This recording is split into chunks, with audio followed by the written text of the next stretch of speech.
Bienvenue sur le podcast Les Pépites de Cindy. Je suis Cindy, conseillère en images et fondatrice de l'application MyStylist. Je suis également l'animatrice de ce podcast où on va mettre en avant des femmes inspirantes, des femmes qui ont vécu des difficultés, des femmes qui ont vécu des succès. On va en parler ici à cœur ouvert. On va mettre en avant notre girl power. On n'est pas là pour faire de la psychologie. C'est vraiment un partage de cœur à cœur sur des expériences de vie. Notre podcast est présent sur les plateformes YouTube, Apple Podcast, Google Podcast, Amazon Podcast, Deezer, Spotify, mais également sur les réseaux sociaux. Si vous aussi, vous voulez partager votre destin extraordinaire, venir ici avec moi pour qu'on puisse en discuter, n'hésitez pas à m'envoyer un mail à cette adresse. Peut-être qu'on se verra pour discuter de votre histoire. Le partenaire de cet épisode est l'application de conseil en images MyStylist. MyStylist, c'est une application que vous pouvez retrouver sur les stores, une application gratuite qui va vous permettre de déterminer votre colorimétrie, votre morphologie, votre style et de bénéficier de tous les conseils professionnels qui sont liés à vos diagnostics. Donc c'est vraiment une application qui va vous permettre de vous sentir mieux avec votre image, de gagner en confiance, de faire des achats plus malins, plus réfléchis, de gagner du temps, de gagner de l'argent et vraiment surtout de gagner la confiance en vous. On travaille sur de nouvelles fonctionnalités qui vont arriver cette année, qui vont permettre encore d'optimiser votre image. N'hésitez pas à suivre MyStylist sur les réseaux sociaux et surtout à télécharger l'application sur votre smartphone. Alors aujourd'hui, on accueille Stéphanie qui va venir nous partager l'histoire d'amour qu'elle a vécue. Je ne vous en dis pas plus, mais vous allez être impressionnés par sa force, sa résilience et la façon dont elle a réussi à surmonter cette épreuve.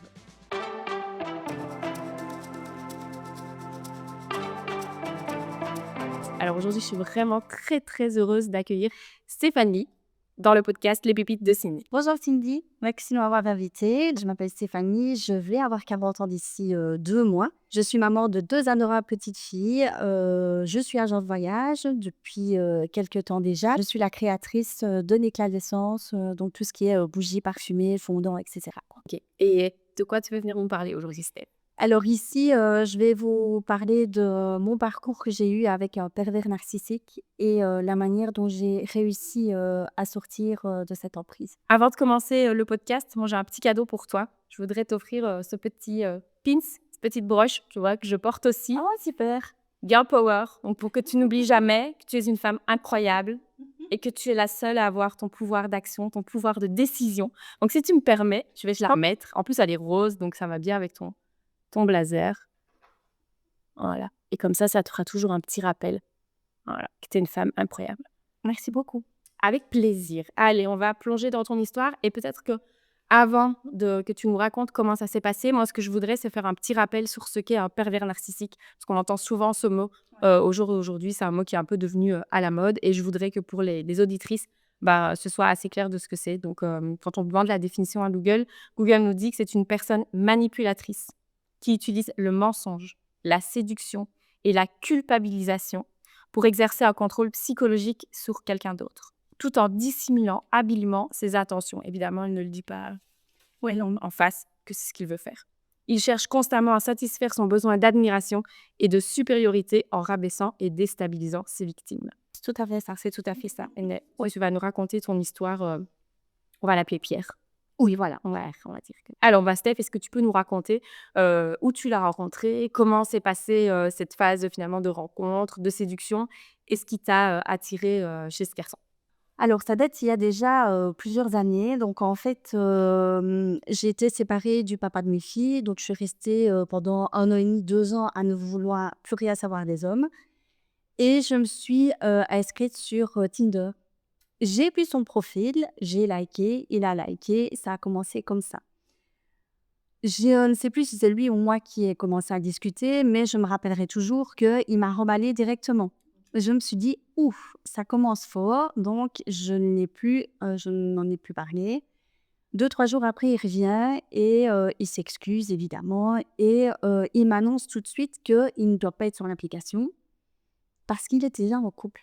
Ah, mais il y est quand même sur cette... Mais il est sur l'application. Ok, d'accord. Donc moi, je me suis dit: «OK, pas de panique, il ne se passera jamais rien». Mhm. malheureusement. Et tu dis que du coup, tu as liké, donc c'est-à-dire que c'était un bel homme, enfin, c'était. Oui, c'est quelqu'un de très charismatique, c'est un bel homme, il le sait. Il le sait. C'est un bel homme. Donc, d'accord. Et il en joue, du coup, Oui. certainement. Ok, donc il t'a remballé. Donc, tu aurais pu voir ça un peu finalement comme un signe, mais après, il est revenu Ouais. en s'excusant. Donc, C'est ça. ok, déjà une certaine technique de dire genre, on va balader, puis je viens, je Mais mets. voilà, quand on sait, après les caractéristiques du pervers, on se dit effectivement c'était peut-être déjà un signe à ce moment-là. Bien sûr, évidemment, tu penses pas à ça. Voilà, et c'est tout à fait, évidemment, tout à fait normal. Ok, et donc il vient, il te parle, t'apprends qu'il est en couple. Comment ça se passe par après? On va discuter, assez longtemps et cetera, alors s'ensuit des périodes où il va, bah, disparaître ou, après il va revenir après, des semaines de silence et cetera. Donc là, on s'ajoute sur Facebook. Ok, quand tu dis qu'on discute souvent, c'est vous par SMS, par appel téléphonique? Au lieu, donc un petit peu sur l'application et puis on va, passer sur Facebook. Et alors là, on se parle, uniquement la journée, évidemment, donc pendant les heures de travail et je l'ai rencontré, plusieurs fois parce que, de par son métier, il venait où je travaillais. Ok, d'accord. Voilà. Mais et tu savais que c'était lui quand il venait? Oui, Et tu l'avais déjà vu avant? non, Il venait pas à cet endroit-là avant? non, Donc il a commencé à venir là je pense. parce que tu y étais? Oui. Ok. Mais il n'était pas censé réellement me voir parce que moi, j'étais enfin, Oui, tu étais pas à l'endroit où voilà le bétail. mais il me disait toujours: «J'arrive», donc évidemment, je faisais en sorte de l'apercevoir. Ok. Donc voilà. L'apercevoir au loin Ouais. ou il y avait déjà des contacts sur ton lieu de travail? Non. Toujours au loin. Ouais. Et lui te voyait aussi? Oui, parce que je me mettais à la fenêtre et il passait, on se faisait signe et puis voilà quoi. Donc Il y avait déjà un petit jeu de séduction oui, je qui était en cours. Ok, et tu dis qu'on s'envoyait des messages uniquement la journée parce que le soir, il allait. ah bah oui, à partir de 17h, 17h30, c'était silence radio. Tu vois? Et il me le disait: «Je suis joignable de 6h du matin à 18h». Voilà. Donc après, j'étais dans, comment dire? Dans l'attente des tweets le lendemain pour tout de suite avoir, de ses nouvelles, échanger et cetera. Donc et c'était déjà malsain à ce moment-là. Et oui, et donc toi, tu t'es dit, il va rien se passer, c'est juste une petite discussion comme ça, et tu t'es accrochée, hein, voilà. En fait, ce qui s'est passé, c'est que je me suis accrochée parce qu'il y avait un bon feeling et cetera. Il est venu 1 ou 2 fois à la maison et quand j'en parlais autour de moi, personne ne me croyait en disant que c'est pas possible qu'il y ait pas de relation, intime. Alors on a essayé 1 fois, 2 fois, mais ou alors c'était vachement un jeu de sa part, il disait qu'il n'y arrivait pas. Bref, donc voilà. Parce qu'il culpabilisait, je le pense, et sa femme, à ce qu'il te faisait croire. Par après, je pense que c'est ce qui me faisait croire ou alors enfin, je sais pas trop, mais OK, donc c'était déjà un peu bizarre et puis, on ne s'est plus parlé, puis il revenait. Donc en fait, moi, j'étais tout le temps dans l'attente. J'ai attendu cette personne 4 ans. Pendant 4 ans, ok. Ouais. À chaque fois, il me disait: «Je vais la quitter, ça ne va plus, ça fait des années, je vais la quitter». OK, moi j'attends, j'attends. 4 ans. Au moment où il se sépare de la maman de ses enfants, je me dis: «Ça y est, on y est». Eh ben non, il est parti avec une autre personne. D'accord. Mais toujours en gardant un Alors, contact avec toi? donc c'est un petit peu ça s'est un peu arrêté et puis il est revenu D'accord. en me disant que ça n'allait pas, machin. On s'est revus, quand j'avais déménagé, donc il est venu à la maison, on s'est revus et cetera. Ça n'allait plus avec cette personne-là, il est resté 6 mois avec elle. Puis il était à la recherche d'un hébergement, donc moi, qu'est-ce que j'ai fait? La petite Steph gentille, elle l'a aidé. Je l'ai hébergé, il a dormi dans mon divan pendant quelques semaines. Je l'ai aidé à trouver un appart et cetera et puis on a commencé à plus se fréquenter puisqu'il était célibataire et moi aussi. D'accord. Et puis après, bah, on s'est mis ensemble. Ok. Et tu vois, quand il te parlait de ses ex, de ses relations qui n'allaient pas, qu'est-ce qu'il disait? Pourquoi ça n'allait pas dans ses relations avant? Mais il disait toujours, et c'est comme ça qu'il a parlé de moi à sa femme actuelle, c'est qu'on était des mauvaises, qu'on était, enfin on était les pires femmes qui pouvait exister. Ça que, enfin voilà, donc toujours nous rabaisser, être la plus mauvaise, mais il revenait toujours en contact. Donc pendant que j'étais avec lui, il a repris contact avec celle avant moi, enfin tous des trucs ainsi. Et ici, avec celle avec qui il a repris contact avec moi. D'accord. Oui, il fait toujours les mêmes schémas. Et Toujours. évidemment, c'est jamais sa faute si la relation ne va pas. C'est toujours. En fait, c'est une technique du pervers narcissique. Donc, les filles, si jamais vous rencontrez un homme qui vous dit mon ex était folle, elle me rabaissait, qui n'a aucune responsabilité, attention, c'est peut-être déjà un signe de dire voilà. Et il y en a énormément de personnes comme ça. Et attention, il y a aussi des femmes. Oui, ou bien Parce sûr, qu'il y c'est a pas pas que typiquement des masculin. hommes, il y a aussi des femmes visiblement qui peuvent être comme ça. Ok. Hem, Après, c'est vrai que c'est un terme qu'on utilise très vite au jour d'aujourd'hui, qui est très à la mode et du coup, ça a tendance un peu à minimiser leur comportement parce que, on peut dire: «Bah, moi, j'étais en couple avec un pervers narcissique» et les gens disent: «Oh oui, bah, encore une, peut-être c'est qu'il y a un gage juste avec du caractère» et ça doit être très déstabilisant pour quelqu'un qui a vécu avec un vrai pervers. oui, fait que, je l'entends, très fort ici, quand j'en parle et cetera. On me dit: «Oui, mais vous les femmes, vous n'avez que ce mot-là à la bouche». Mais non, c'est pas vrai. Ouais et on va comprendre au fur et à mesure que tu vas nous raconter, ton histoire. Est-ce que c'est une, personne, qui a des amis? Est-ce qu'il est, entouré, d'amis, Non. Pierre? Alors, il a de la famille, enfin des sœurs que je n'ai jamais vues. J'ai vu une seule fois sa maman, mais sinon, il avait, c'est un neveu, avec qui après 1 an et demi, enfin ou 1 an et demi qu'on était ensemble, qu'on a commencé à fréquenter, parce qu'il ne voit personne de son entourage proche, en fait. Et il a aucun ami, à part ses collègues du travail, mais maintenant il était indépendant donc il était, souvent, tout seul, mais sinon non, il n'a pas d'amis ces gens-là. Ouais, forcément, parce que plus on a de gens autour de nous, plus il y a de possibilités à ce que les gens se rendent compte de ce qu'on fait. Donc, vaut mieux éliminer tout le monde pour pouvoir œuvrer tranquillement, en fait. Ok. Avec le recul au jour d'aujourd'hui, parce que tu es sortie de cette relation complètement, il n'y a pas de risque que tu y retournes. Ça seulement. Est-ce qu'il y avait des signes, tu vois, des signes avant-coureurs que soit tu n'as pas vus ou que tu as vraiment préféré ignorer?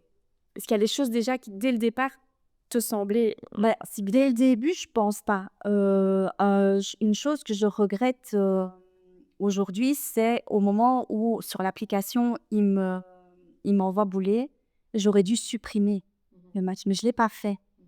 Et au jour d'aujourd'hui, bah, je le regrette parce qu'il y a des conséquences de cette relation malheureusement. Mais est-ce qu'il y avait des signes? Il y en avait certainement, mais je les ai pas vus. Ils sont tellement malins en fait, ils sont, rusés, ils sont mais qu'en fait on fait pas attention, à ce genre de détails-là.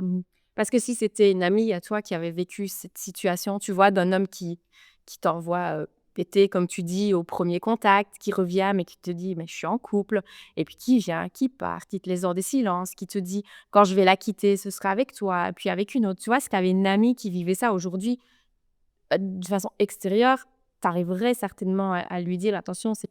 Mais oui, oui, je lui dirais qu'il faut surtout pas, aller vers une relation comme ça parce que c'est déjà mal parti et on m'a prévenue, Mhm. on m'a dit comment il était, mais je voulais pas le voir parce que c'était la mère de ses enfants. Donc moi, je me dis: «C'est un prétexte». Elle invente plein de choses pour pas que je me mette avec. Elle veut le récupérer, ce qui était pour moi plausible. Mhm, bien sûr, oui, oui, ça. Mais au jour d'aujourd'hui, cette personne-là aussi, j'ai des contacts avec elle très régulièrement Oui.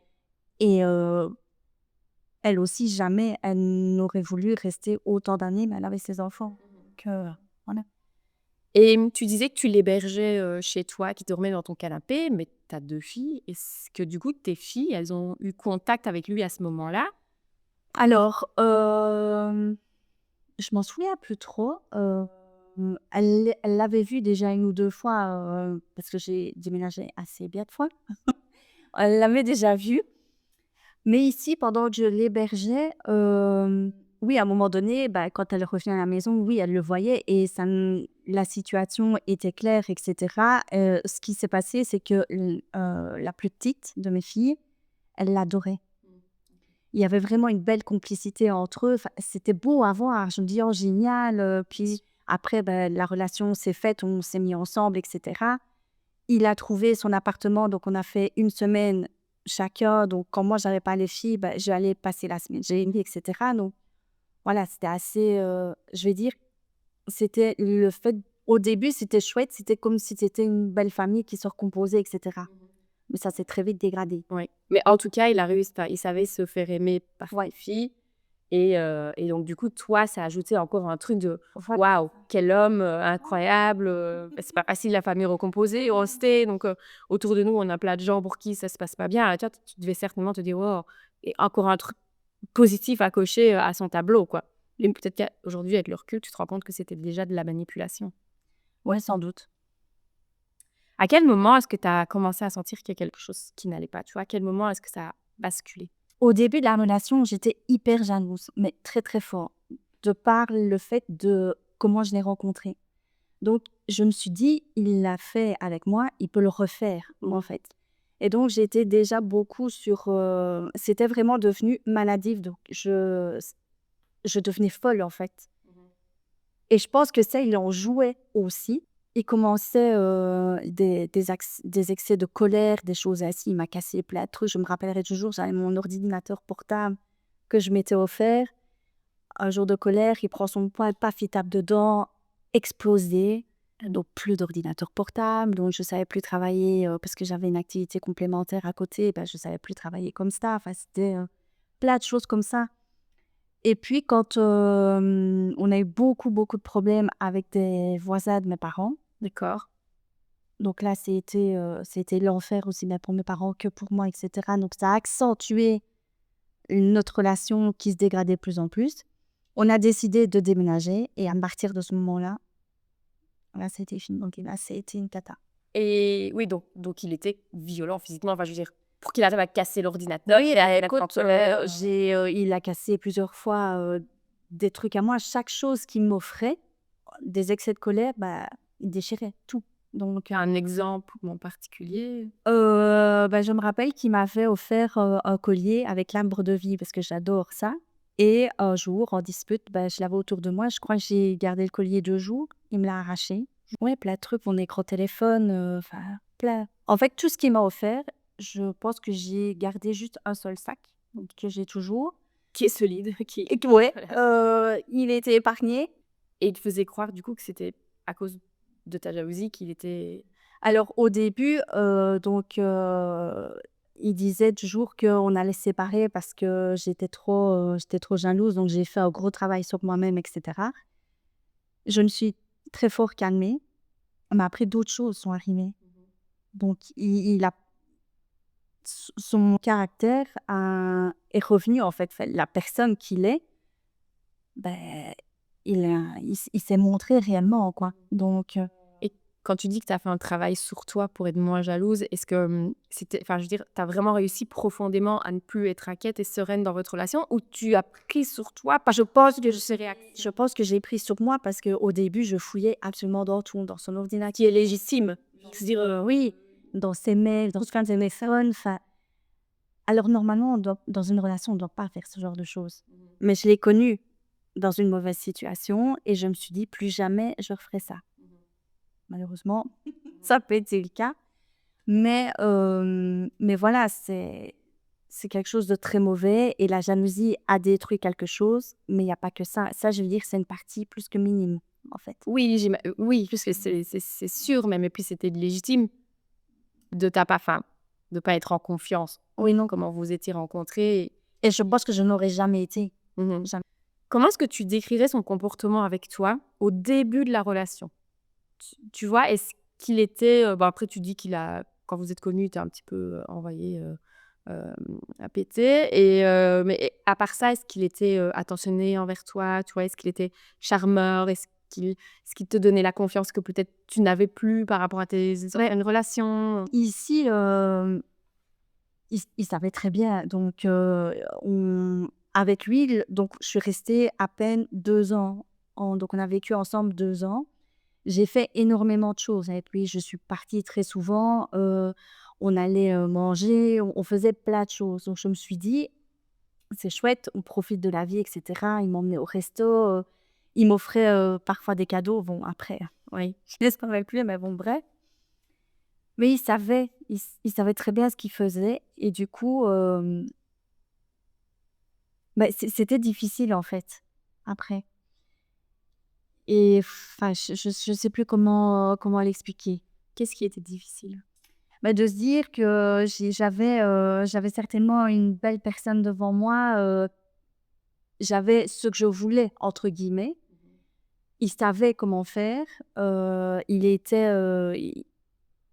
il voulait toujours, aller, des câlins, des choses ainsi parce que ce genre de personnes-là sont très, très branchées sur, Le sexe. ouais, sur ça, donc c'est à ce niveau-là. Et toi, tu te sentais désirée du coup, enfin, Oui et puis, j'ai pas vécu ce genre de relation avec le papa de mes filles et donc entre guillemets, «je revivais». Mais une femme, oui, voilà, donc je me dis: «Oh, c'est génial» et cetera, mais en fait, ça fait vraiment partie, c'est un trait de leur caractère. de leur stratégie, de dire je prends des femmes «faibles» entre guillemets, C'est vraiment ça. qui ont peu d'estime d'elles-mêmes. Du coup, j'en fais mon jouet, j'en fais ce que je veux en fait. Parce qu'ils vont toujours aller vers une personne, bah, peut-être plus faible et pourtant je ne sais pas ce que j'ai pu me montrer comme faiblesse.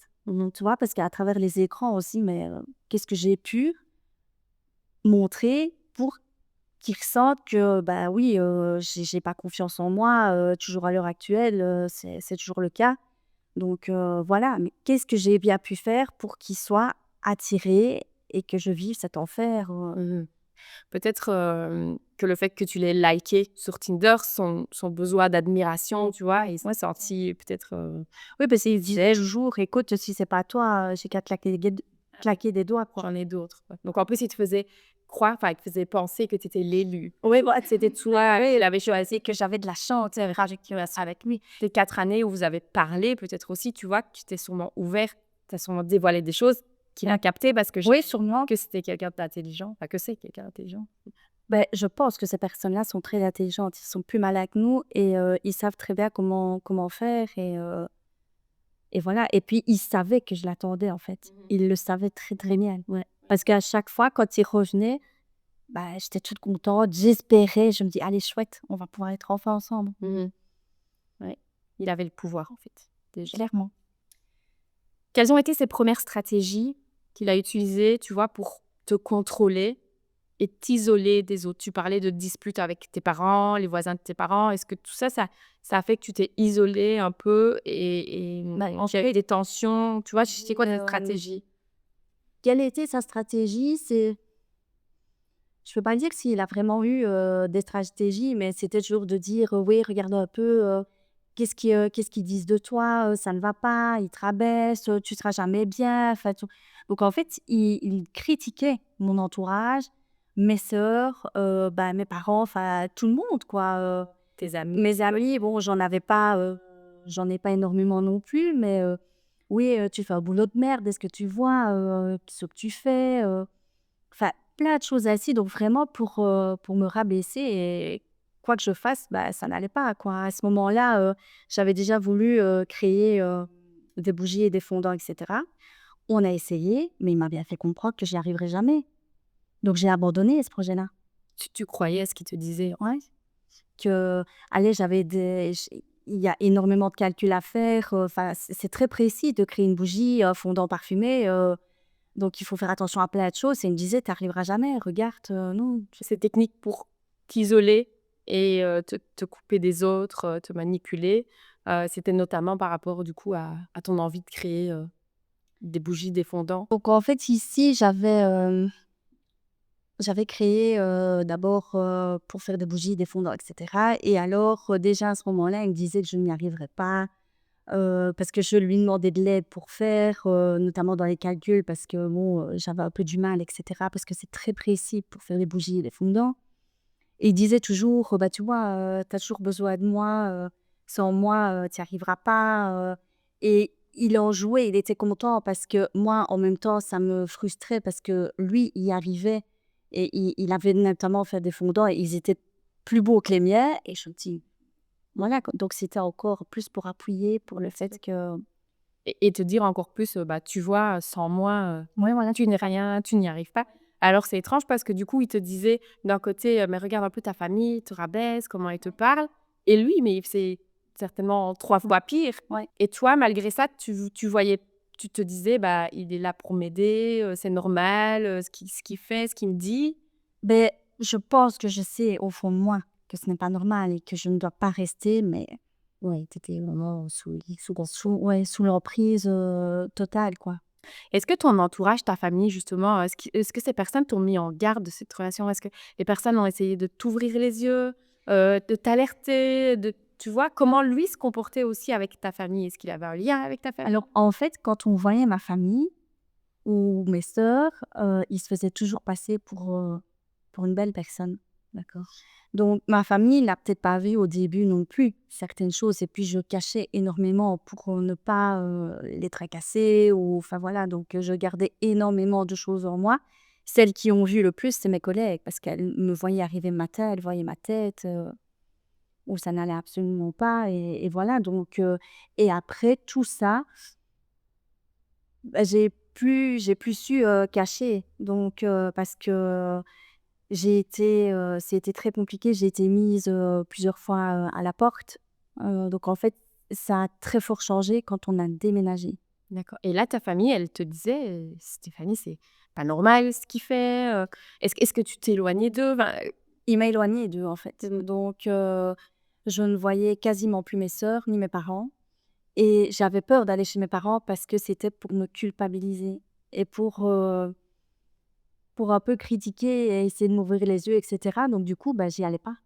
toi, tu voyais ça comme de la culpabilisation ou de la critique, alors que peut-être eux, ils essayaient juste de sauver, en fait. Peut-être qu'ils Peut-être. avaient capté des choses avant Peut-être, toi, mais mais moi je le voyais pas comme ça. Donc je me dis: «Et puis il va changer, ça va se calmer». Ça se calmait et quand on était rien que tous les 2, ça allait, mais quand il y avait les enfants, bah, souvent il y avait, des choses qui ne fonctionnaient pas. Parce que nos enfants n'ont pas été éduqués de la même manière. Moi mes filles, j'ai pas besoin de leur dire, quoi faire. Elles savent comment ça fonctionne et voilà. Mais ces enfants, c'est pas du tout ça. Donc au début, je faisais les remarques et cetera. Lui, évidemment, n'appréciait pas parce que je parlais de ses enfants. Quand on est famille recomposée, c'est pas toujours simple et donc ça faisait beaucoup de sujets de disputes et cetera, quoi, donc c'était vraiment pas facile. à quel moment, selon toi, tu as compris que tu étais vraiment sous emprise et qu'il fallait que tu partes? Combien de temps après le début de votre relation? En fait, quand, donc on a vécu 1 an dans ma maison, dans la maison que je louais, à mes parents. Là, je vais dire ça allait. Ça allait encore. Ça allait encore, donc c'était pas le bonheur, Ça allait ça allait encore? parce que j'étais chez moi, OK. Tu avais le pouvoir, en fait, là, du coup. entre guillemets, En tout cas, du toi. oui. Et un jour, je me rappelle, le voisin d'à côté, a entendu une dispute où, c'était très, très fort. Il me parlait, mais comme merde. Bah, c'était, à cause du déménagement, en fait. Donc j'allais pas assez vite à son goût, Pourquoi vous avez voulu déménager? bah, parce qu'il y a eu, énormément d'histoires avec, en fait, mes parents habitaient dans la même rue où j'étais et les voisins de mes parents, c'était des mauvaises personnes aussi, mais vraiment mauvaises. Et du coup, mes parents n'en pouvaient plus, donc ils ont décidé de vendre leur maison, OK. leurs 2 maisons. Donc mes parents après ont déménagé et donc moi du coup, bah, j'ai dû partir aussi. OK, d'accord. Et à ce moment-là, on a cherché après une maison pour nous 2. On est allés visiter, plusieurs maisons. Il y en a une, du côté de Dahlem qui était vraiment, enfin on se voyait vraiment dedans et cetera et on a eu la maison. On a signé le contrat tous les 2. Et donc, tes parents, du coup, se sont rendus compte que peut-être, tu étais pas bien dans ton couple par rapport à des alertes de voisins, c'est ça que tu nous disais? Bah, en fait, donc cette fois-là, la porte était grande ouverte parce qu'on était en train de déménager et cetera et il criait tellement fort que le voisin a entendu et je sais qu'une fois il est allé, il a vu mes parents, il en a discuté et mon père est venu par après me dire, je dis: «Oui, mais c'est pas grave», enfin voilà, je le minimisais encore, Tu as protégé? je pense en fait. Parce que chaque fois qu'après quand mes parents me faisaient une remarque, ben je le défendais toujours. Et je sais pas pourquoi, mais c'était, ouais, toujours le défendre et me dire: «Oui, mais ça va passer», ça ne passe pas en fait. Tu t'es rendu compte que tu étais sous emprise, à quel moment, plus ou moins?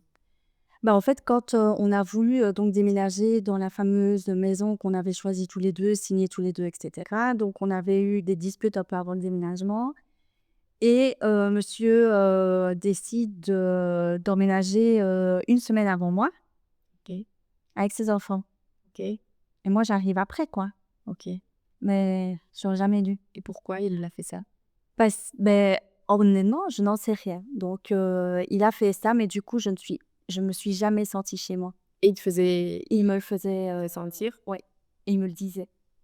Parce que simplement il avait emménagé une semaine avant? Oui, Alors qu'il après, le bah, il bail était était avant, voilà, c'est ça et puis, donc là, je me suis dit: «Mais qu'est-ce que je fais? Moi, la maison, mes parents vont la vendre, je peux pas», enfin, donc j'étais dans une impasse où après j'ai emménagé là-bas, ça a été, on a vécu de bons moments, mais de très, très mauvais. OK, on va en parler de ces très mauvais moments. Tu parles souvent de disputes Oui. qu'il y a entre vous.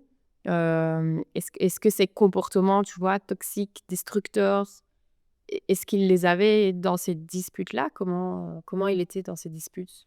Bah, en fait, c'était, des excès de colère, et des insultes, mais pouf, je crois que je n'ai jamais été autant insultée de ma vie, pendant que j'étais avec lui. Genre quoi? Il m'insulte, il te disait quoi? Oh, il me disait que j'étais une grosse pute, ça c'était son mot, favori, ça c'était vraiment ça, il avait tout le temps la sensation que je le trompais, donc et ça c'est un trait de caractère de ces personnes-là aussi, donc en fait, ce qu'ils font eux, parce que je pense avoir été trompée, hem, beh, ils te le font en disant que c'est toi qui fais les choses, alors que ce n'est strictement pas vrai.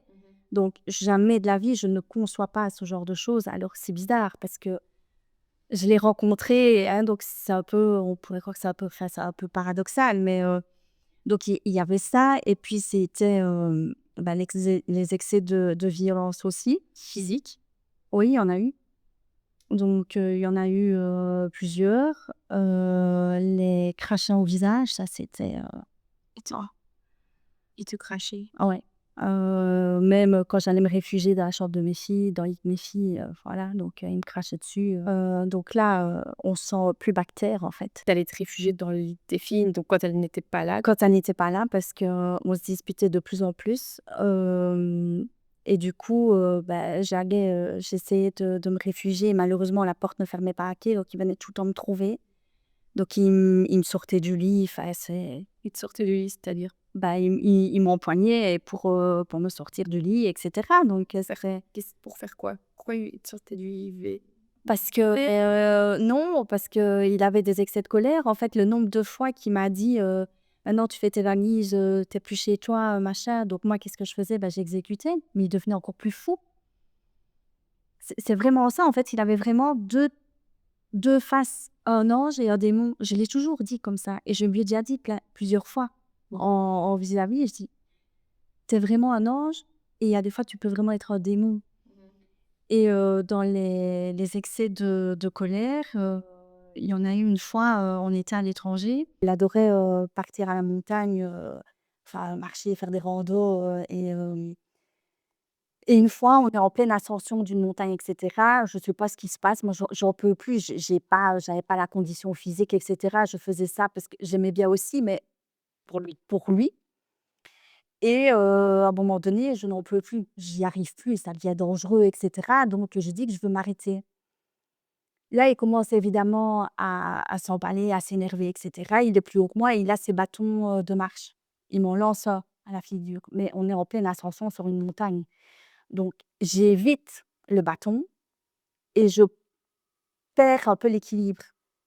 Super dangereux. Super dangereux et alors donc lui, il continue son ascension. Moi, je commence à redescendre. Je m'arrête sur un rocher et cette fois-là, qu'est-ce que je fais? Je sonne à mon père.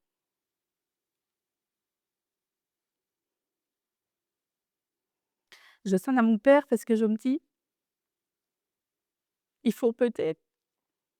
Mais il ne savait rien, Ton j'ai papa vraiment, ne savait pas peut-être? non, je ne lui ai pas dit ce qui se passait. Mais ça doit t'entendre. Et tu lui dis quoi à ce moment-là, ton papa? Bah, je ne sais plus trop, mais je pense que je lui demande, pour voir si ça va et cetera parce que, pour lui donner des nouvelles et je pense qu'on reste au téléphone peut-être une demi-heure, un truc ainsi. Pourquoi est-ce que j'ai voulu l'appeler? J'en sais rien. Est-ce que c'est un appel à l'aide? Mmh. Mais sans le verbaliser complètement du coup? Et ton pas, il te demande comment toi tu vas à ce moment-là? Oui, mais je cache tout parce que je veux pas les inquiéter et cetera et voilà et puis après à un moment donné, ben, moi je commence à redescendre. Lui, il revient au bout de je ne sais plus combien de temps et puis, je pense que ça passe et cetera donc il s'excuse évidemment parce que c'était tout le temps ça. S'excuser pour tout, qu'il va changer et moi je le crois et c'est un éternel recommencement. Combien de fois j'ai pas dormi, dehors, dans ma voiture. Il y a une fois, je suis sur notre terrasse, dans un fauteuil qu'il avait fait lui-même avec des palettes. Je passe la nuit là-bas. Pourquoi? Parce qu'il m'interdit l'entrée, dans notre maison. Il me reprend les clés, je peux pas rentrer dans la maison. Donc il reprend les clés, j'ai pas les clés de ma voiture, j'ai rien et une fois, ses enfants étaient là et je vois les enfants qui me regardent et on n'ouvre pas. Parce qu'ils avaient Bah, je ne sais peur de leur père ou? le plus petit, je suis sûre qu'il a peur de son père. Le plus grand, je ne sais pas. L'entente n'était pas en fait, j'étais trop sur son dos. Mmh mh. Donc j'essayais, qu'il évolue et cetera et ça ne lui plaisait pas. Bon bref, mais il me regardait dehors, quoi et là, je me dis: «Mon Dieu, ces pauvres enfants, quand ils voient ce genre de choses, que ce que leur père fait subir». Et la pauvre Stéphanie qui dort. Limite, on fait pas ça à un chien. Oui, bah, voilà, c'est ça donc le nombre de fois où, bah, quand on est en pleine dispute, je fous le camp, je pars, je vais dans les bois, je cours, je cours, je cours. À l'heure d'aujourd'hui, tu me dis, «Va en pleine nuit, dans un bois», je te dis: «Non». Mais Parce que là tu avais peur, enfin parce que tu as peur d'y aller maintenant, mais là tu fuyais, là, il y oui, avait l'autre peur en fait, voilà, c'était lui, ouais, la plus grande. donc je fuis et à ce moment-là, je pense qu'on a, Un enfin, état de survie peut-être? oui, peut-être et on se dit: «Allez, on avance, on y va». Qu'est-ce qui pourrait m'arriver de pire, en fait? Et quand tu passais la nuit dans ta voiture, tu te disais pas que tu allais partir? Tu vois, prendre ta voiture, aller te réfugier chez quelqu'un? Eh ben, je ne sais pas parce que je l'ai fait plus d'une fois et à chaque fois je revenais Ouais. jusqu'au jour où le déclic est arrivé. Dans vos parce que tu dis qu'il était quand même violent avec toi, ça a été quoi la plus grosse dispute où peut-être tu t'es dit: «Je vais mourir, il va me tuer», En fait, j'ai eu, on voit parfois dans des films, des gens qui arrivent avec des couteaux, des machins. Je me suis crue dans un film parce que j'ai pris un couteau de cuisine, un couteau de chef, je l'avais en main. face à lui? Oui. Donc c'était un premier acte de défense quand même, enfin di Oui, j'ai parce que en fait, au début, je ne réagissais pas. En fait, au début, la petite Steph, elle disait jamais rien, elle s'écrasait et puis un jour, j'ai commencé à répondre et ça, il ne supportait pas. Donc ça empirait, en fait et une fois, je me rappelle, on est dans le couloir, c'est toutes des portes vitrées et je me dis, il me fait une réflexion où il m'attaque encore, je lui donne un coup de poing dans l'épaule. OK. Là, j'ai eu peur parce que je l'ai attaqué Mmh. et je m'en suis ramassée une évidemment. Il t'a frappé? Oui, Il t'a frappé où? heu, j'ai jamais eu, de coup au visage, jamais. Parce que ça se voyait peut-être et Oui, qu'il faisait peut-être. attention, Ouais, mais une fois, on était en vacances, à Saint-Tropez et il m'avait passé mais tellement fort et je me rappelle, on est sur Saint-Raphaël, on est sur la grande roue et je fais une photo avec la petite. Je l'envoie à ma sœur. Je fais pas attention, je l'envoie. Elle me dit: «Qu'est-ce que tu as à ton bras?» Je regarde la photo, j'avais un bleu mais énorme. C'est parce qu'il m'avait passé donc pour te dire la force et la ouais, c'était géant, c'est rien, c'est un coup. Elle savait très bien que je mentais. Elle le savait. et du coup là, vous étiez en vacances avec les enfants, ils faisaient ça aussi devant ta Oui fille? et devant son petit-fils parce que le plus grand n'était pas là et je pense que là, mes sœurs, parlaient à ma famille parce que j'ai eu un appel, de ma maman, qui m'a engueulée évidemment. Chose qu'il faut pas faire. Elle pensait peut-être te secouer, Ouais, t'ouvrir les yeux et mais qu'est-ce que je pouvais faire? Parce qu'il avait voulu partir lui, il s'était renseigné auprès de son neveu qui vienne le chercher, et te planter là. et me planter là et vu que je n'avais pas d'argent et cetera, ben, il voulait me laisser dans la merde avec, mes 2 filles et à reprendre la route, toute seule, quoi. Chose qu'il n'a pas faite parce que je pense que son neveu a essayé de les raisonner, mais voilà, c'était plein de choses, Et les plein de choses comme disputes, elles ça. pouvaient partir de tout et n'importe quoi. Bah, à la fin, honnêtement, j'avais peur de rentrer du travail et de parler. Oui, donc vous êtes en vacances et ils menacent de te planter là. Donc les disputes pouvaient arriver devant tes filles Oui, aussi bah, ouais, et ouais. elles réagissaient comment? Bah, en fait, les enfants, parce qu'on avait souvent les enfants en même temps, les mêmes semaines et les enfants partaient se réfugier dans les chambres et je me rappelle une fois avoir eu une conversation avec, ses fils et je lui ai dit, je dis: «Écoute, est-ce que c'était comme ça avec maman?» Il dit: «Bah, oui, maman, elle a vécu la même chose». Je dis: «Donc tu te rends compte de» parce que j'ai l'impression, je dis, que tu m'en veux Mmh. pour certaines choses. Je dis: «Mais je ne suis pas responsable». Enfin, tu vois, Mmh. j'essayais de et en fait, le gamin, il savait très bien comment son père était. Mais c'était son père, donc du moment, bah Peut-être de la loyauté, oui, de la peur certainement. peut-être aussi. Il était violent envers ses enfants? Non, Psychologiquement non plus? non, je ne pense pas, mais le petit, je me rappelle de la dernière dispute qu'on a eue. Le petit, il serrait ses poings parce qu'il était en train de me crier dessus et le petit, voilà, il fronçait les sourcils et l'air de dire, est-ce qu'il voulait en mettre une à son père ou quoi? Enfin, tu vois, c'était vraiment, impressionnant parce que i tu sentais que le gamin n'était pas, OK avec ce que son père faisait. C'est un bon papa, selon toi, de ce que tu as pu voir? Je peux pas dire si c'est un bon père ou pas parce qu'en fait, moi, quand on était là, bah, lui, il travaillait, mais bon, je travaillais aussi, évidemment, mais je m'occupais tout le temps de ses enfants. Donc faire les devoirs des 4 enfants, j'amenais les enfants dans les écoles, donc mes enfants forcément, mais je vais faire pareil pour les siens. Les enfants, étaient dans des endroits opposés, donc moi les filles à l'Esturbaine et lui, ses enfants sur Bassange, donc on n'est pas du tout dans le même coin, mais je faisais tout. Je les amenais au sport et cetera et lui jamais. OK. Et il y a 2 choses qui m'interpellent dans ce que tu viens un petit peu de raconter.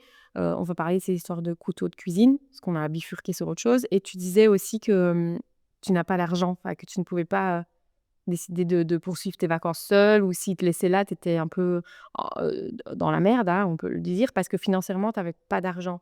Est-ce que c'est lui qui t'a mis dans cette situation de dépendre de lui financièrement? Non, mais en fait, lui, il est indépendant, donc il a évidemment d'autres revenus que moi. Moi, je suis, simple vendeuse à ce moment-là, en mi-temps, pas 4 heures semaine. Donc évidemment, j'ai pas les mêmes revenus, alors forcément, je payais pas la même chose que lui. Combien de fois il me l'a pas reproché? «Oui, tu n'investis dans rien, machin», mais j'ai en même temps, «Tu vu ce que je gagne?» Mmh. J'ai dit: «Quand je paye les courses et quand je paye des factures, forcément, il ne reste plus rien». Donc du coup, c'était encore cette sensation de, bah, si je suis pas là, tu peux pas partir en vacances, tu peux pas faire ça, tu ne sais pas assumer toute seule, Voilà. tu ne fais pas la même chose que moi je fais plus pour toi et du coup ça continue à alimenter ce sentiment d'infériorité que tu ressens et oui, ça reste de la manipulation. Oui, voilà, donc c'est bon et l avec, quand avec l'histoire du couteau, là, on est dans notre maison et je me rappelle, il m'empoigne et cetera avec ma veste. Est-ce que j'étais sur le point de partir? Je ne m'en rappelle plus ou est-ce que je venais d'arriver? Je ne m'en rappelle plus, mais il m'a déchiré ma veste, donc la force qu'il a et puis à un moment donné, il veut tellement me faire mal et cetera. Je suis à terre et je me dis: «Qu'est-ce qui va se passer?» J'arrive à me relever, je prends le couteau de cuisine et puis, bah, là, il y a plus rien. Donc est-ce qu'on s'en va chacun de notre côté? Je ne m'en rappelle plus. Tu Mais ça, j'ai eu très peur parce que là, on peut se dire à tout moment, ta vie peut complètement basculer. Un mauvais geste, tu le plantes, ta vie est foutue, quoi. aurais pu tu aurais pu Bah, je faire pense. ouais, Pourquoi est-ce que je l'ai de la défense en fait, simplement. Parce que tu te dis peut-être Oui, c'est lui, c'est moi. Donc, oui, je pense que c'est de la légitime défense, mais alors après, ta vie est foutue. Donc, ça, c'était. quelque chose qui t'a marqué dans toutes vos disputes et ces phases de violence, parce que tu disais qu'il t'a su, qu'il te crache dessus. Ah oui, non, toi, te jeter au sol, de le regarder. En fait, le nombre de fois où il a pris mes affaires, il les a mis dans des sacs jetés par-dessus les fenêtres. Une fois, il a pris mes affaires, il est allé les amener sur le devant de la porte de mes parents. Donc, plein de choses comme ça.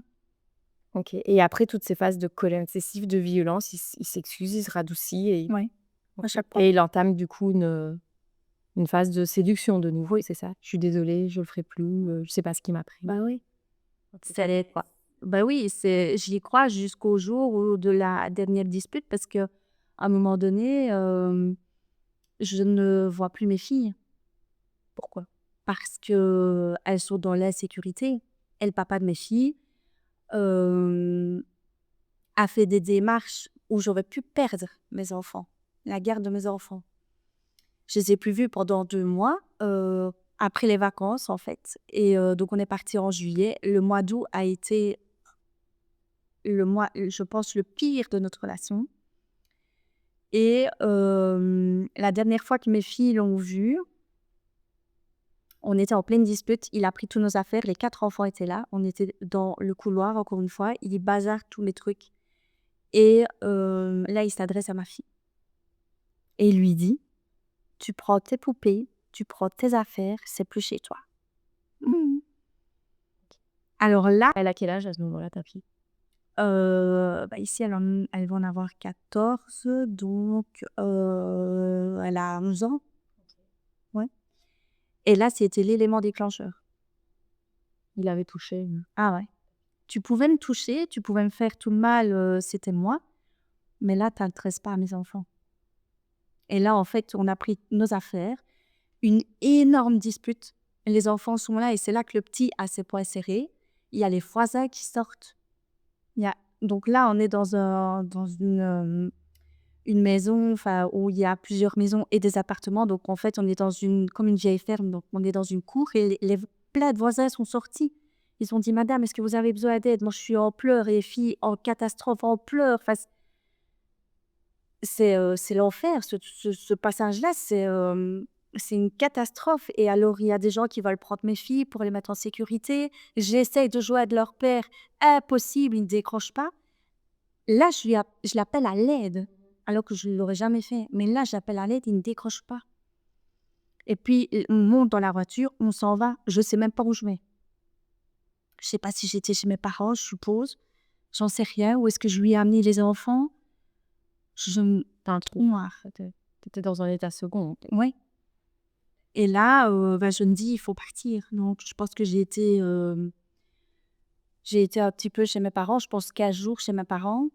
Et juste un peu avant cet élément-là, je cherchais à partir.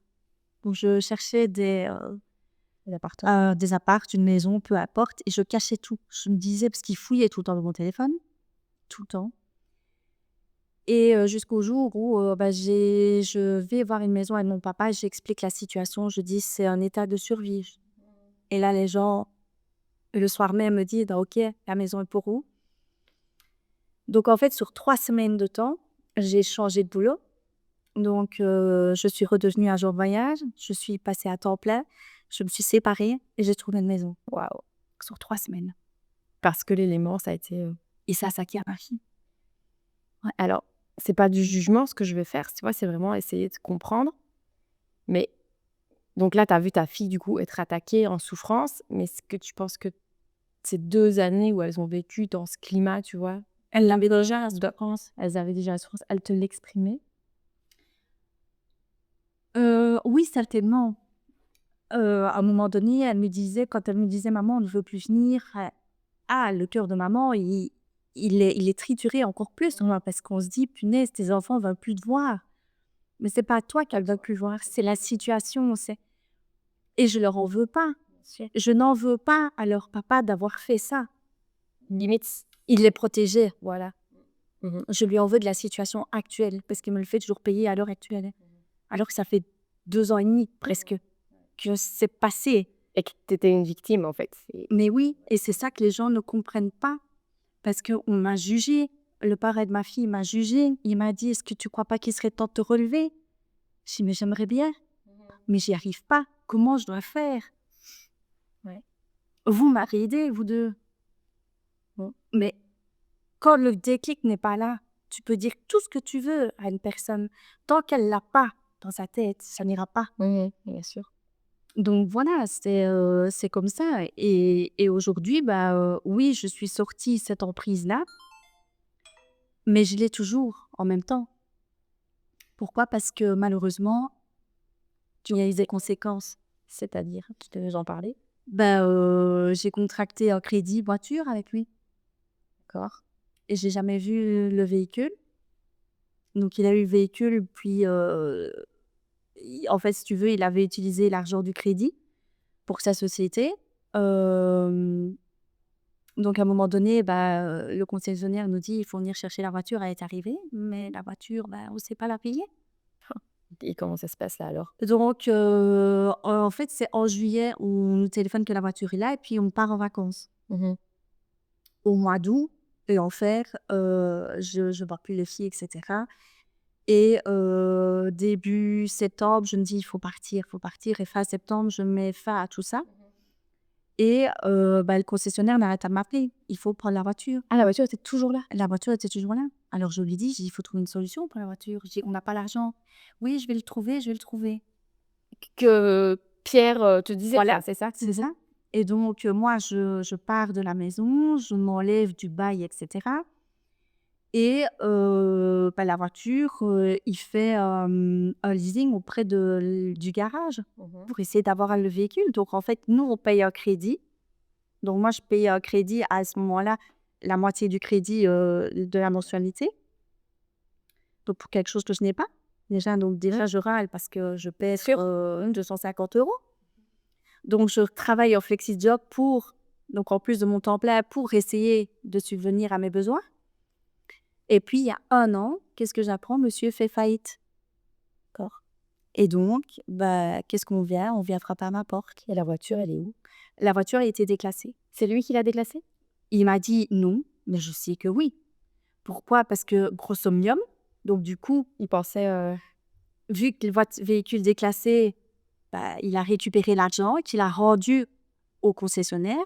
Il y a toujours un crédit à payer. OK. Et ça, lui, ça, il sait plus. Enfin, Tu as raison, c'est pour parce toi. qu'ils ont leur aide, c'est pour moi. Donc maintenant, je paye 500 € par mois. D'une voiture que Que tu j'ai jamais vue. que tu as jamais Mais posé tu as jamais posé tes fesses non, dedans? Waouh. voilà. Donc ça, c'est une des grosses conséquences. Donc je suis encore pendant un peu plus de 2 ans à devoir payer ça et donc j'aimerais bien passer à autre chose de cette relation. Mais tant que tous les mois, quand je paye ce crédit, Ça te rappelle ça me rappelle cette personne. et ça fragilise forcément ton indépendance et Oui. ta qualité de vie au jour d'aujourd'hui. Comment tu fais pour payer 500 € en plus?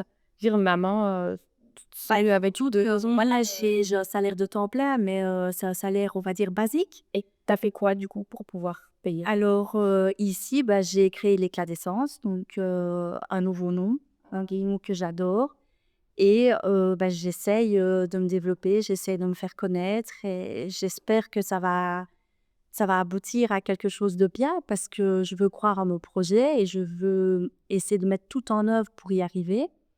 Mais là aussi, il y a de l'investissement, donc je fais comme je peux et pour essayer de m'en sortir et de donner un peu un meilleur quotidien à mes filles.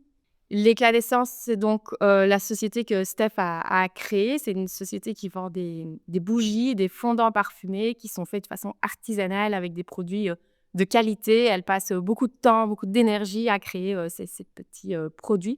Donc on va vous mettre le lien en légende. Franchement, n'hésitez pas à aller voir, la page, à commander et du coup, à aider Steph, dans sa renaissance, dans sa, dans sa survie, suite à cette, relation qui l'a détruite et qui aurait pu être, encore bien pire. Enfin, je veux dire, on est parti à temps, donc on vous met tout ça, en légende. N'hésitez vraiment pas à y aller.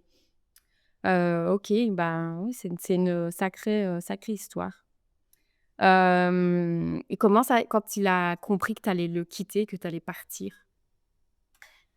Alors, bah, évidemment, il a fait son cirque, encore une fois. Il est venu, un soir sonner à la porte de mes parents. On en a encore reparlé avec mes parents il y a pas longtemps, en disant, bah, que voilà, c'était de ma faute, mais qu'il m'aimait, qu'il voulait pas me perdre. Enfin, il était carrément en pleurs parce qu'il sait pleurer sur commande.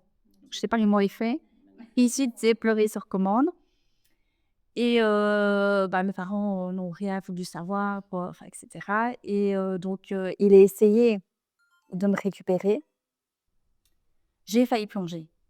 T'as pas eu, Ouais, OK. parce qu'une fois, il m'a emmenée dans notre maison, il m'avait fait un super repas, des bougies partout. J'avais jamais vu autant de bougies de ma vie, au sol, enfin vraiment partout et puis je suis rentrée chez moi et après je me suis dit: «Mais qu'est-ce que tu es en train de faire? Tu as récupéré tes filles, ta famille, tes amis, arrête» et là, quand je lui annonce que, bah, non, c'est vraiment terminé, que je ne veux plus, que j'ai mon chez moi, je garde mon chez moi. Il m'a dit: «Oui, mais on peut essayer chacun chez soi». J'ai dit: «Non, je ne veux plus» et une semaine après, bah, il est en couple avec une autre personne, D'accord. avec qui il est toujours et avec qui il a un enfant. OK, on va en parler là après.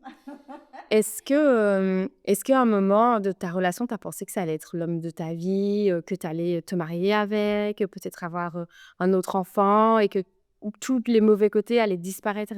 Est-ce que tu l'as aimé à toi au point de te dire: «Tout peut s'arranger et ça va aller»?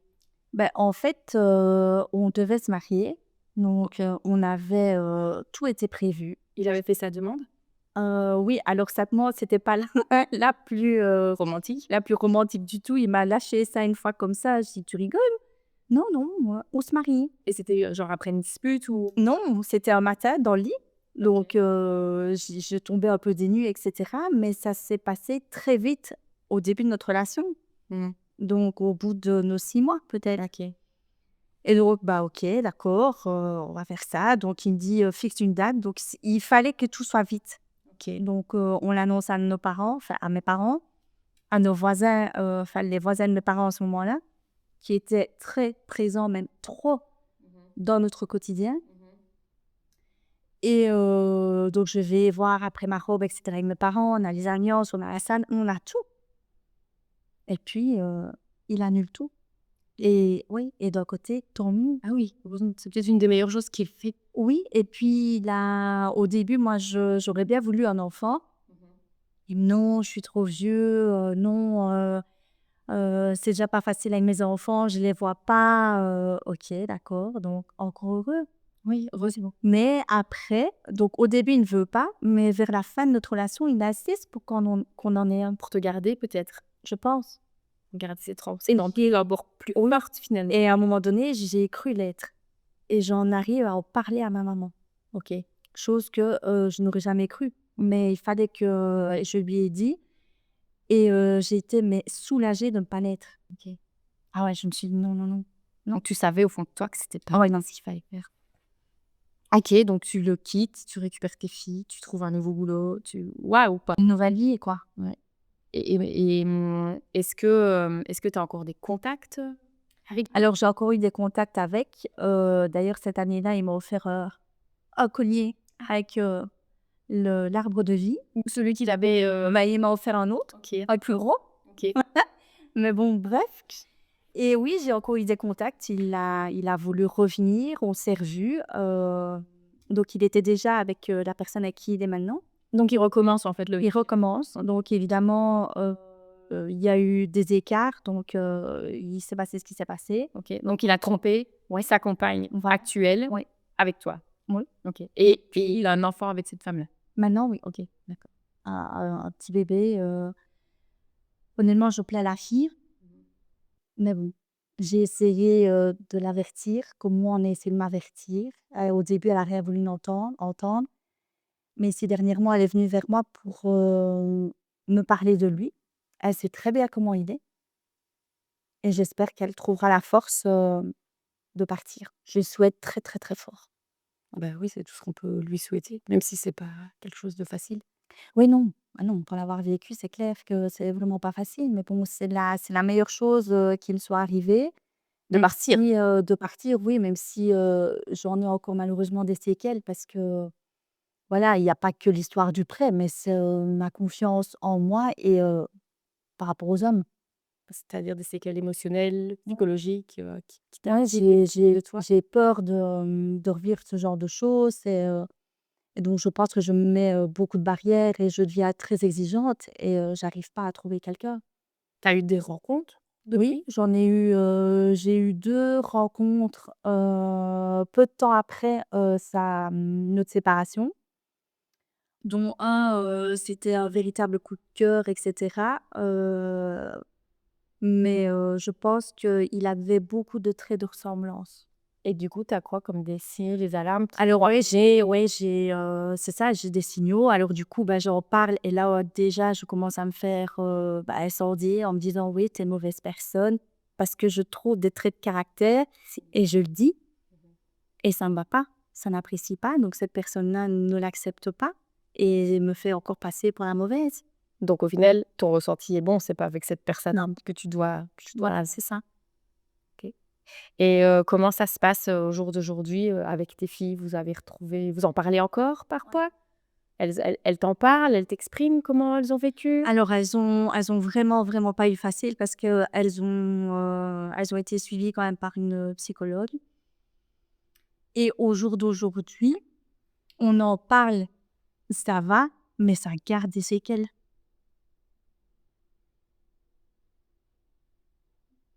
Ça se manifeste comment, tu vois? Comment tu Mais elle me parle enfin voilà, on va parler de certaines choses, ou alors c'est moi qui vais parler: «Ah bah oui, elle me dit: «Mais maman, regarde où tu en es. C'est génial, on est sortis de tout ça, maintenant c'est bien». Enfin c'est marrant parce que à la limite, c'est elle qui me soulève, Mmh. alors que ça va être l'inverse. Mais encore bien qu'elles sont là. Elles ont peur que tu rencontres de nouveau quelqu'un, qui soit comme lui? La grande, elle espère que je rencontre quelqu'un, la petite, ça va être compliqué. Tu le sens que, il y a vraiment Et je les comprends, c'est normal. Mmh. Mais je pense que ça va être compliqué parce que la petite, l'apprécie énormément. Elle avait une Malgré Non, non, non, mais ils avaient une très, très belle complicité. Puis quand elle a vu le personnage, elle en a du dégoût, ce qui est tout à fait normal. Et moi aussi, j'en ai du dégoût. Mais je pense que ça va être compliqué le jour où je leur dis: «J'ai quelqu'un». Ouh là là. c'est vrai il saura faire ses preuves.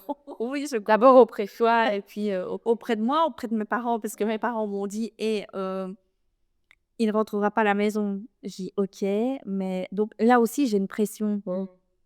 Sans le vouloir, ils me mettent une pression dès le début. Mmh.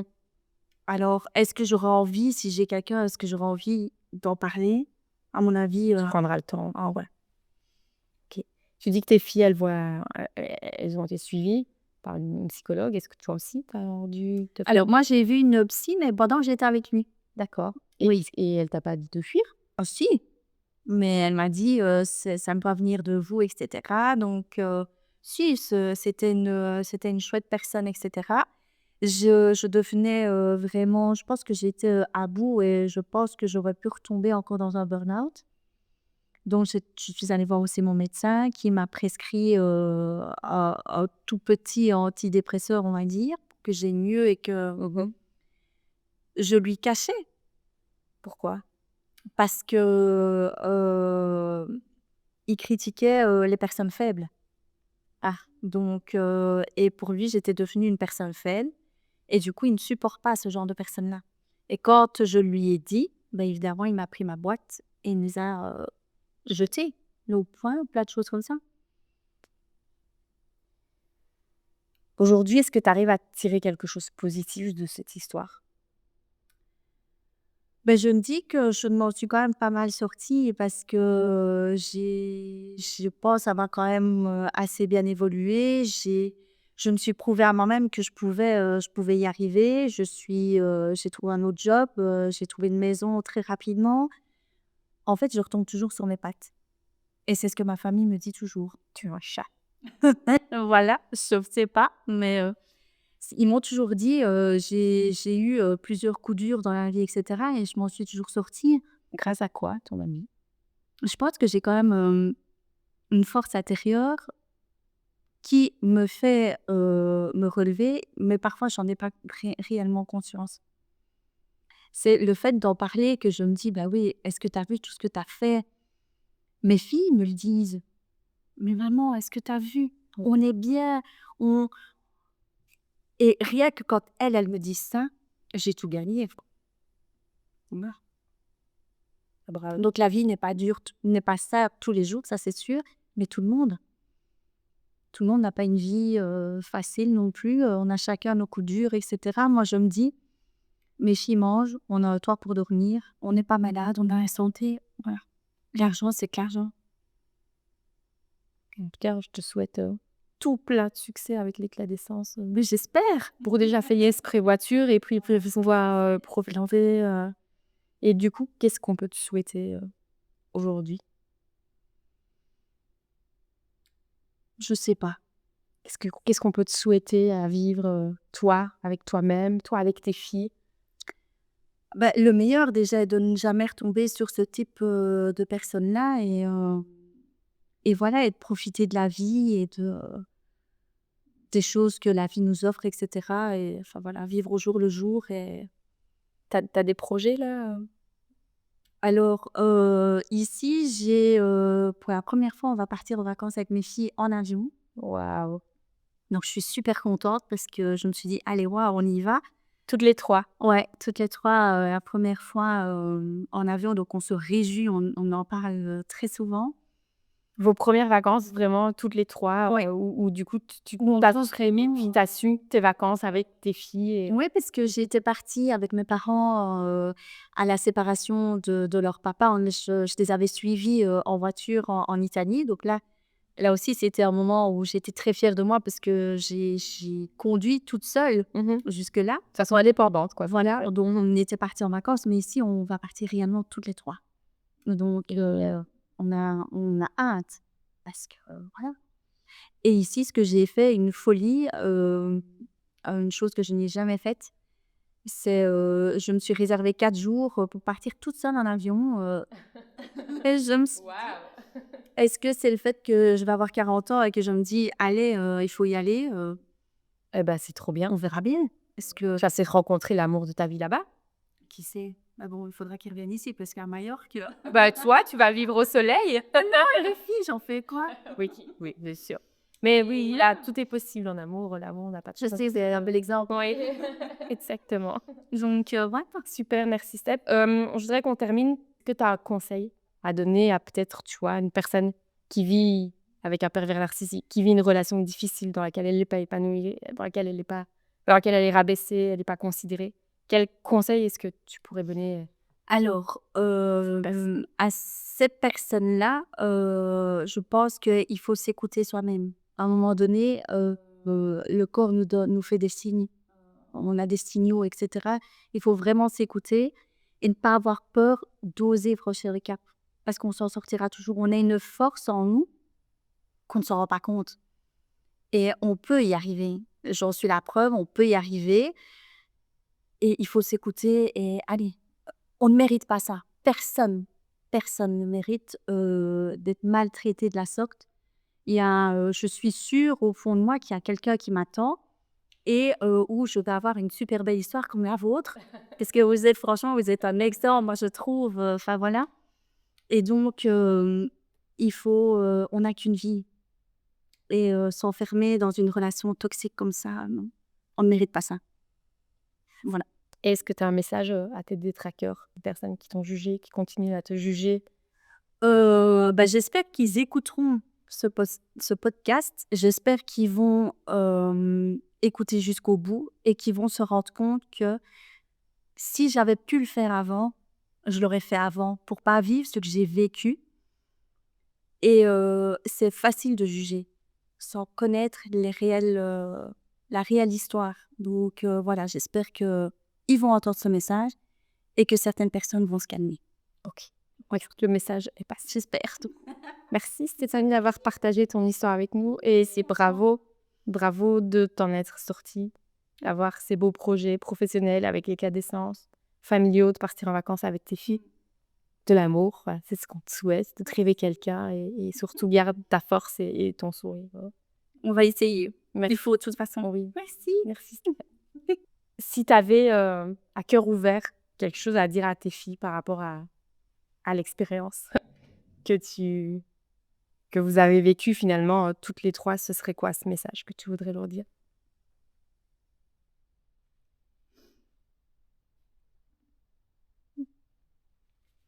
Bah, que c'est grâce à elle que je m'en suis sortie.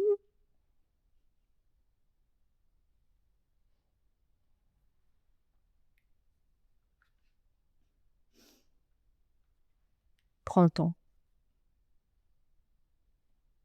Dis-toi qu'elles vont elles aussi peut-être regarder ce podcast. C'est peut-être l'occasion de le refaire. Passer un message que tu as sur les cœurs. J'arrive pas.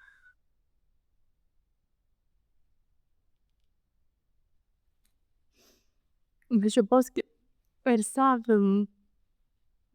ce que je pense d'elles et je les aime mais tellement fort. Et c'est grâce à elles que je m'en suis sortie parce que sans elles, je pense que j'aurais pas pris conscience en fait de tout ça. Et ici, ben, grâce à elles, j'ai réussi à remonter tout ça. Bon, au fond, j'ai encore des séquelles. Ça se ressent, j'arrive pas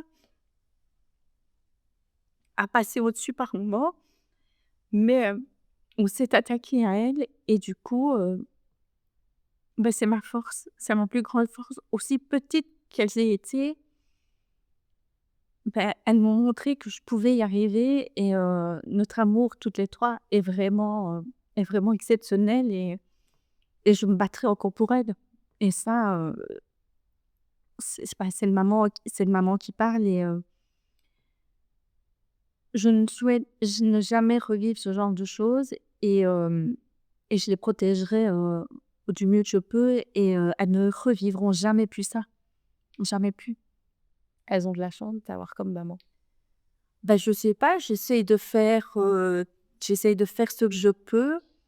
Maintenant, voilà, c'est pas facile tous les jours quand on est maman célibataire de 2 filles. Des fois, j'aimerais tellement pouvoir faire plus et j'essaie de les expliquer. Elles me disent: «Mais maman, on est bien». Alors j'ai tout gagné, en fait. Bien sûr. En fait, tu leur as donné, malgré tout, tu leur as donné une sacrée leçon de vie. Et je suis sûre que tes filles, elles seront très attentives à l'homme qu'elles signent choisir J'espère. et que ce sera un exemple, finalement un exemple à ne pas suivre, mais du coup, elles le savent, tu vois. Et c'est une leçon de vie incroyable, même si ça a été extrêmement difficile. Je pense que c'est ça aussi de positif à tirer de cette histoire. Oui, aussi, donc enfin voilà, c'est à l'heure d'aujourd'hui, bah, je pense qu'elles ne m'en veulent plus trop. Je pense en tout cas et on est vraiment bien toutes les 3. Donc voilà. Beau mot de la fin.